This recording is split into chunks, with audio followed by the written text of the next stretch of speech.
पुणी थरे गोटे नुआ वीडियो को आपन को स्वागत करुच्ची। एबे चलची आम गाँव में ग्राम देवती प्रतिष्ठा उत्सव मंदिर प्रतिष्ठा हेले गाँ मानक पुराणा परंपरा अच्छी यहीपरी सब नाच हुए। राति प्राय 2टा पाखापाखि हो गलानी कहीं भी न शोक एमती चाह रही नाचटी को देखा देखा तो बहुत बढ़िया लगे हेले रूपटी को देखीदे एत डर लगे आ कहतुनी मत तो एत डर लगुला जे मु तो दूर रही ही वीडियो करुली।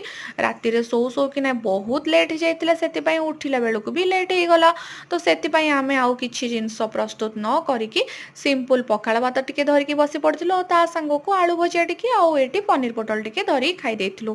खाई सारिबा परे मु चलिली वायरल जिनसटा बनवाई निहाती भाव में आप ऑनलाइन रे सब देखिथिबे। तो प्रथमे तो गोटे पितलर थाली नहीं गली आ ता सहित गोटे पितलर लोटा नहीं गली आ 2 चामच घी भी नहीं गली ता सहित केसर भी नहीं जाइछि आ 2 चामच लेखा पानी पकेकी से लोटाटा को बुलेबारे लगिली। आकु तो 100 थर बुलेबार थिला आ 100 थर से घीटा को धोइबार थिला किंतु 100 थर बाप रे बाप मु तो जम्मा भी पारिबिनी कहीं ना आपन तो जानी मु सबुठ बड़ अलसुआ। जदि आपण मानक पाखे अलसुआमी नथिबो निहाती भाव में आपन 100 थर करें मु तो 30 रु 40 थर करी किंतु सेथिरे भी मोर 2 चामच घीटा डबल ही हो जाइथिला।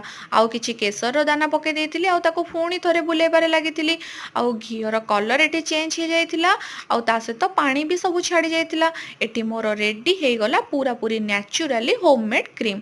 आकु आपण राति रे भी यूज करि परिबे आउ दिन रे भी यूज करि परिबे। बहुत ही बढ़िया थरे यूज करिके निहाती देखिए वीडियो भल लागिले लाइक करिवे।